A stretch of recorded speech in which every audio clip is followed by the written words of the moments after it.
आपने press conference की है, इसका क्या पर्पज़ है? देखिए, पूरे प्रदेश में सरकार अपनी वाहवाही लूटने के लिए 4 साल बेमिसाल करके कार्यक्रम आयोजित कर रही है और सिर्फ जनता के पैसों का दुरुपयोग कर रही है और इससे आम व्यक्ति को कोई लाभ नहीं पहुंच रहा है। सिर्फ वो अपने चुनाव की तैयारी के लिए इन कार्यक्रम को आयोजित कर रही है और आज यहाँ के बेरोजगारों को रोजगार के समय के लिए कोई बात नहीं कर रही है। उनको सरकार यहाँ के जो महिलाओं पे लगातार अपराध बढ़ रहा है, यहाँ के बच्चों पे अपराध लगातार बढ़ोतरी हो रही है, उसको रोकथाम के लिए नहीं कर रही है। लगातार हमारे यहाँ स्मैक ड्रग्स का प्रकोप लगातार बढ़ते जा रहा है, उसकी रोकथाम के लिए नहीं कर रही है।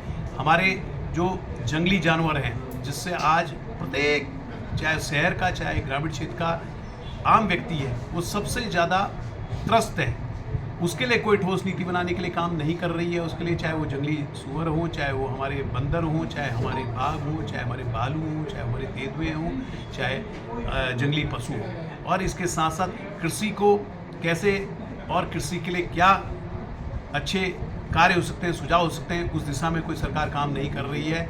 और उसके साथ साथ जो सबसे ज्वलंत है कि पूरे प्रदेश में इस समय गैस की बहुत भारी किल्लत है, चाहे वो हमारे डोमेस्टिक हो, चाहे हमारे कमर्शियल सिलेंडर हो, उसके लिए और कालाबाजारी रोकने के लिए कोई गाइडलाइन अभी कोई जारी नहीं हुई है, कोई इन पर अंकुश लगाने का काम नहीं हो रहा है। और आम व्यक्ति आज गैस को लेके परेशान है, लाइनों में खड़ा है और सरकार गहरी नींद में सोई हुई है।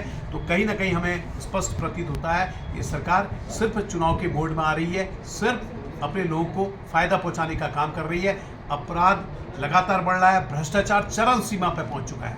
आज भ्रष्टाचार की सीमा की प्रकाष्ठा हो गई है और आप देख रहे हैं कि पूरे प्रदेश में शराब की दुकानें खुल रही, जहां शिक्षण संस्थान खुलने चाहिए थे, जहां अच्छे स्वास्थ्य केंद्र खुलने चाहिए थे, जहां चिकित्सकों की पूर्ति है, आज प्रदेश में राजस्व को बढ़ाने के लिए सिर्फ शराब की दुकानों को खोला जा रहा है, कुछ लोगों को पूंजीपतियों को लाभ पहुंचाने का काम किया जा रहा है। ये अभी जो विधानसभा सत्र हुआ था, आपने काफ़ी प्रश्न करके मुद्दे उठाए गए थे। तो एक मुद्दा ये है कि अल्मोड़े में पूरे उत्तराखंड में विशेषकर आपने पाठक जी का एक विषय लिया था कि स्वास्थ्य से संबंधित जो बिल पेंडिंग पड़े हैं, तो उसमें क्या विधानसभा सत्र में क्या सकारात्मकता रही? देखिए, सरकार द्वारा गोल्डन कार्ड की एक योजना चलाई गई है, लेकिन हम देखते हैं कि कर्मचारी अपना अंशदान उसमें देने का काम करता है, लेकिन उसको लाभ नहीं मिल पा रहा है, चाहे वो हमारे पेंशनर्स हो, चाहे हमारे कर्मचारी हो, और उनको ना कैशलेस की सुविधा मिल पा रही है, ना उनको किसी भी हॉस्पिटल में समुचित इलाज मिल पा रहा है उस गोल्डन कार्ड के तहत। तो इस बात को मैंने सदन के अंदर रखा था, लेकिन सरकार अपने जवाब देने से बच रही थी, अपनी जिम्मेदारी से बच रही थी और कई उदाहरण मैंने वहाँ पे प्रस्तुत किए। एक रेफर कैसर और एम्बुलेंस को लेके भी सदन में मुद्दा छाया गया था। आज बड़ा दुर्भाग्य कि अल्मोड़े के अंदर मेडिकल कॉलेज में एम्बुलेंस नहीं है। अगर कोई व्यक्ति रिफ़र होता है तो उसको प्राइवेट एम्बुलेंस में देखना पड़ता है और इस बात को भी मैंने सदन के अंदर उठाया। एक मुद्दा और उठ के आ रहा है कि जैसे आपका बद्रीनाथ क्षेत्र है या गैरसैंण क्षेत्र है या मल्ला महल क्षेत्र है, इसमें ये देखा जा रहा है कि सरकार ये जो हमारे धार्मिक आध्यात्म से जुड़े हुए क्षेत्र हैं, इनको वेडिंग डेस्टिनेशन के रूप में लेना चाह रही है। इसमें कांग्रेस का क्या कहना है? देखिए, जहाँ तक गैरसैंण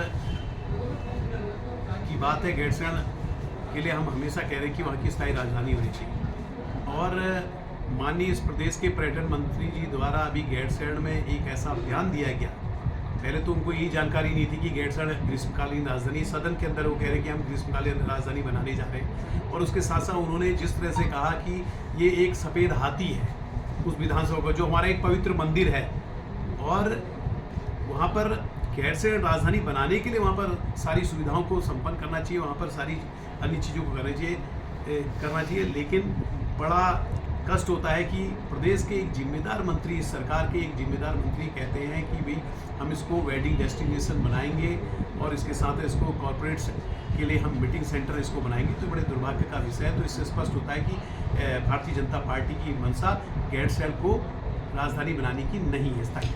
एक सवाल और है, ये जो फूड का बना हुआ है, ये काफ़ी समय हो गया है और आपके विधानसभा क्षेत्र में ही है, ये इसको क्या हो रहा है, उसकी जो खंडर होती जा रही है, इसमें आपके विधायक के रूप में क्या इसमें प्रयास किया गया और क्या इसमें रिजल्ट आ रहा है? देखिए, जब जब प्रदेश की में कांग्रेस की सरकार आई है, हमने हमेशा पूरे प्रदेश में रोजगार की दिशा में, शिक्षा की दिशा में, स्वास्थ्य की दिशा में अच्छे काम करने का प्रयास किया और उसी के तहत अल्मोड़े को हम एजुकेशन, शिक्षा के हब के रूप में, स्वास्थ्य हब के रूप में हमने बहुत सारी उपलब्धि देने का काम किया था और उसी के तहत अल्मोड़े का फूड क्राफ्ट इंस्टीट्यूट की स्वीकृति दिलाई थी और उसका निर्माण कार्य प्रारंभ किया था। लेकिन पिछले 9 साल से, जब से प्रदेश में भारतीय जनता पार्टी की सरकार सत्तासीन हुई है, उसके काम में प्रगति नहीं हो पाई और जब पूर्ण बना है, लगभग 3 साल से वहाँ पर कक्षाएं संचालित नहीं हो पा रही है। मेरे द्वारा लगातार शासन में दरवाजे खटखटाए हैं। पर्यटन मंत्री जी से, माननीय पर्यटन मंत्री से मिला हूँ, पर्यटन सचिव से मिला हूँ, माननीय मुख्यमंत्री जी को ज्ञापन दिया है। लेकिन मुझे लगता है कि सरकार जो हमारे नौजवान हैं, जो बेरोजगार है, उनको देखने का काम नहीं कर रही है और उनके लिए रोजगार की संभावना को तलाशने का काम नहीं कर रही है।